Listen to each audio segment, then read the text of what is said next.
Welcome to On the Hardwood. Today we're following up on the 2016 Wheeler Hoops Classic from yesterday, held at Wheeler High School from 12 noon to about 11 o'clock last night. Man, this thing, we had a full concert in here like we were at an NBA game. It was live. You had Ryan Cameron announcing. Right. Ryan Cameron, DJ Esco performing. It was a lot of energy. Kids were out there, Juju on that beat. I want to see the mannequin challenge. Oh, man. I don't think they held it long enough though. I don't think we did either. Nah, not get film for it. No, not enough to make it. Not enough to make it go viral. No. That thing was crazy. And had the lights. I thought the lights were gonna stay. I came in. Yeah, we looking came for the in lights. today. Everything was gone. Yeah, that's what you call production. Adidas did a great job. We didn't know whether the players wanted to hoop or they wanted to party. I think that atmosphere it led into the game, right? Because it brought energy, and from the beginning of the Pebblebrook game, you could tell the difference. Not only did the fans come to see Colin Sexton, but after the concert, they stayed and watched a great game between Wheeler and Green Forest. Two heavyweight title fighters went at it. And for Georgia basketball 2 weeks in a row, it was impressive. It was. That was the win for me. To see 2 weeks of consecutive fan support. I didn't know whether last weekend was an anomaly or could it be repeated. And it definitely was repeated, and the crowd, the atmosphere, the energy was all great, and the games are good. I don't think there was a game that was won outside of 10 points. Most of the games are 2, 4, 5 point games. So let's do a rundown of the games right quick. Johnson Savannah versus Lithonia. Lithonia came out with the win, 70-64. Shiloh versus Columbia. Columbia 54, Shiloh 53. That was a 1 point game. Lee versus Gainesville. Gainesville 46, Lee 44. Westlake 71, Southwest Atlanta Christian Academy 62. Pebblebrook 66, Berkmar 52. And of course, last was Wheeler 53 with a 11-point win over Green Forest. Yeah, what you think? Let's start at the top, Horace. What you think with the Wheeler game? At the beginning, what did you notice different about Wheeler from this week to last week? Well, I think they were trying to push tempo a lot better this week, getting the ball up the floor more quick with the pass without the extra dribbles. I thought that was key. I was a little surprised that there was a part of that game where Green Forest was the team that was beating Wheeler down the court, and I think that had to be adjusted, and it was in the second half because Green Forest is not known as a speed demon team. They got big fellas. Their whole philosophy, I think, is just throw the ball up the rim, and our big guys go get it. And it worked early. Early in the game, that's what they did. Victor was, I think he might have had 7 rebounds in the first 2 minutes of the game. So I think Wheeler improved. Obviously, playing against a very good Green Forest team, they improved from last week, and they got to continue to improve. The guard play is going to be a really big key for them to continue to improve in that area. And I think some more from Jordan Tucker has to get more involved. I think he needs to be more involved offensively. Yeah, I feel definitely Wheeler played more of Wheeler basketball. They defended. They helped each other. If I can remember, not one player from Green Forest scored on the post. Everything was putbacks. So, they contained. Definitely Jordan Tucker, when he gets into his rhythm, I think he needs to be more efficient. Right. If he becomes more of an efficient ball player, Darius Perry takes care of the basketball. Jordan Usher continues to play with the energy that he's playing with. And to E.J. Montgomery is just a totally different player. Right. If anybody's seen him before and seen him now, they wouldn't believe that's the same kid. And he's comfortable in his role. He still can step away from the basket, but he relishes playing inside and finishing inside and rebounding and making a difference. And I think that Wheeler hasn't had a big man that plays like that since Jamario Davis. Well, I tell you what was key. Who was at the game? Yes, he was there. there. Okay. I tell you, one of the keys for me is when EJ got the ball at the 3-point line, and a year ago he was shot. 2 months ago he was shot. He shot fake, drove to the basket, scored, and got fouled. Yeah. Third quarter. So that was big. That was big. And if we don't have a play the game set up on the hardwood, we need one with that Jordan Usher dunk. Oh yeah, definitely. That was definitely that was the dunk of the early season so far that I've seen. Yeah. I still like the energy he brings to the game. Yes, he's charismatic. That's what it is. Okay, yes. But he just brings the energy when he's out on the court. That the way he just carries himself, makes everybody want to get in the game. And I like that about him. I know we got to keep him contained at the same time, but I like it. That's good. That's good. Let's touch on Pebblebrook Berkmont. That's a matchup that a lot of people didn't think it would evolve, and through the first 3 quarters, I felt that it was a great game. Berkmont had a good game plan. They were undersized, and everybody knew they were undersized. But the shooter, Eastmond. Oh man, he hit about 4 or 5. And you told me if he ever gets rolling. If he gets rolling, man, and that kid, he's had 2 games this year where he's hit at least 6 threes in the game. So when he gets it going, and Zach Cooks was playing well. The NJIT signee, he was playing well. And then Al Durham, he was a steady build. It was a steady build for him. You know it was coming. He was just waiting. He was just waiting. They even came in with the freshman Juju. Juju came in and guarded Colin. I was looking. I was like, he's a freshman. He's in over his head. Right. For 2 possessions, he held his own. And then the floodgates opened up. And then Colin Sexton put on the show. Yeah, he did. I don't know how much he finished with. I know at the end of the 3rd quarter, he had 27 points. I don't know what his final tally was in the game, but he's one of those kids you can't stop him. You hope he has a bad day.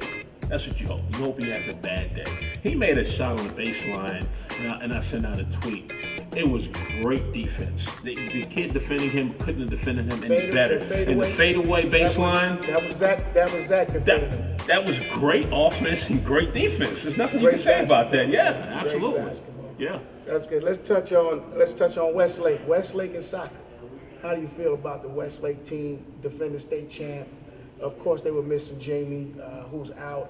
How long is he out? I don't know. He'll be back in January. Okay. He's out 4 to 6 weeks, he said. But that gives Chase Hunter a chance to step up and the other guards, and they're going to take a few bumps in the road. But what Chumie and the ability to know how to win, I think in the end they'll make another state championship run. How do you feel about that? Well, they had a good inside-outside thing going on yesterday because Danny Lewis had it going from outside. He took a couple shots, so I was like, I was scratching my head, but it was going in. You know what I mean? He felt good shooting that ball. He was confident last night.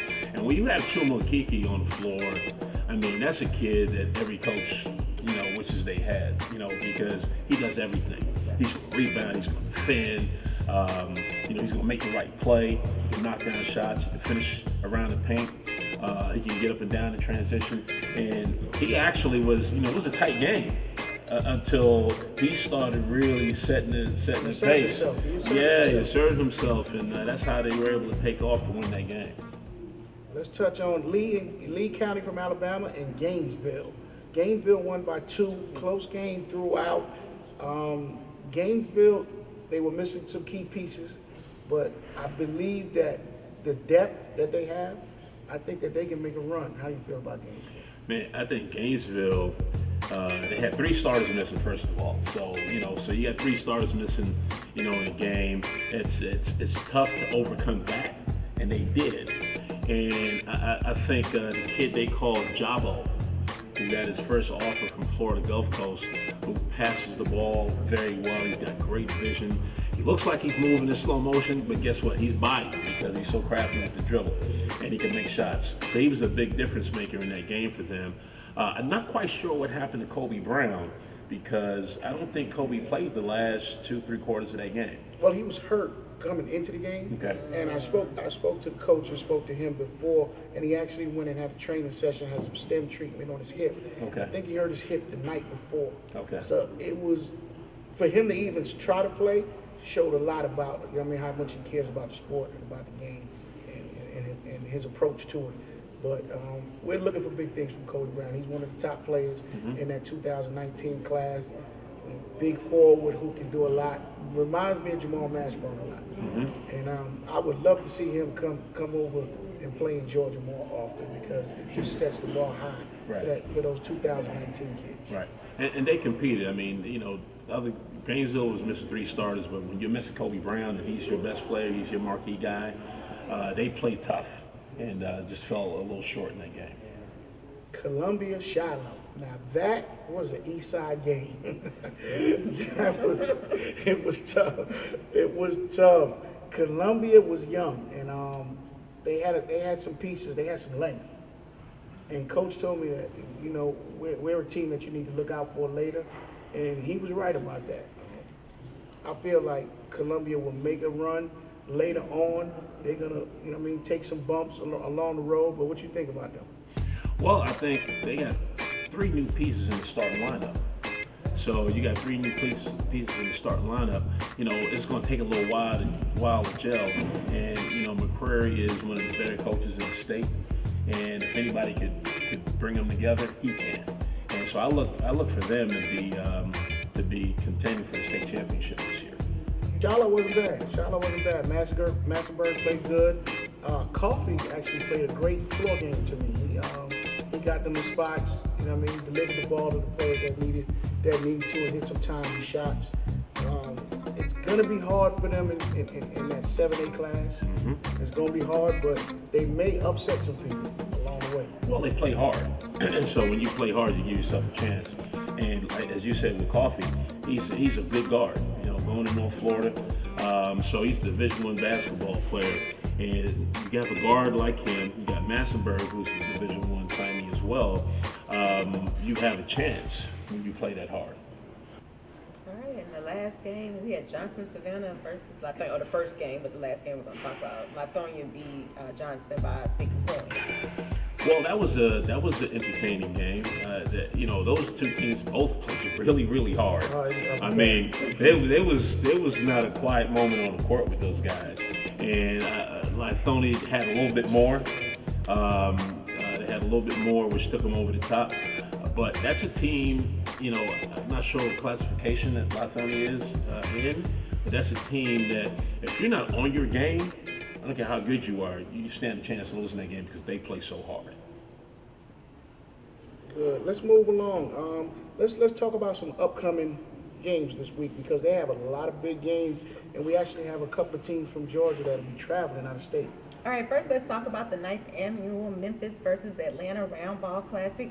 It's going to be held this weekend, December 9th and 10th. Friday night will be at Duluth High School, and on Saturday it'll be at Norcross High School. Got some great teams in Atlanta playing. So in Atlanta we have East Coweta, Lambert, Covenant Christian, Columbia, and Duluth on the 9th. And then on the 10th we'll have Discovery, Holy Innocents, Whitfield, Allatoona, and Shiloh playing. Oh, Berkmar, Westlake, and Norcross too. Yeah, it's going to be a very good event. It's again the 9th year. You got some things going on outside the court in terms of just the coaches that are going to be here that coach those teams. Andre Turner coaches Mitchell High, former Memphis player and NBA player, and you have Mo Miller, former Georgia Tech player who coaches Raleigh, Egypt. That's going to be here as well. So it's always entertaining. SUV will be live streaming those games, so definitely tune in for that. And we look forward to a really good event. Always has been. I'm sure it's going to be good this weekend. All right, so again, that is the 9th annual Memphis versus Atlanta Round Ball Classic, December 9th and 10th. Friday will be at Duluth High School, and on Saturday they will be at Norcross High School. Next tournament we have coming up this weekend is That'll be the National High School Hoop Festival, the 10th annual, held at the Mather High School in Maryland. For those of you that want to travel, it'll be some big matchups. You have Green Forest who'll be playing Bishop McNamara. Pebblebrook will be playing Paul VI from Virginia, and Wheeler will be playing DeMatha at the 9 o'clock game on Saturday, December 10th. That's a loaded lineup. I mean, You didn't mention some of the teams, other teams that are going to be there, but the lineup. IMG is playing great. So you got Duval against Jalik Felton. It's going to be some energy in the building next weekend. A lot of high-level talent. You got Mohamed Bama, Hamdou against Mohamed. West Town is playing Putnam Science right before Pepperbrook. Yeah, so you got some big-time talent. Cameron Reddish is over there at West Town also. The kid Randolph that's going to Arizona. So you got a lot of high-level talent there. And if you're in that area, and as Des says, if you want to travel to that area, you will not be disappointed to watch those games. All right, and that wraps us up for today on the Hardwood.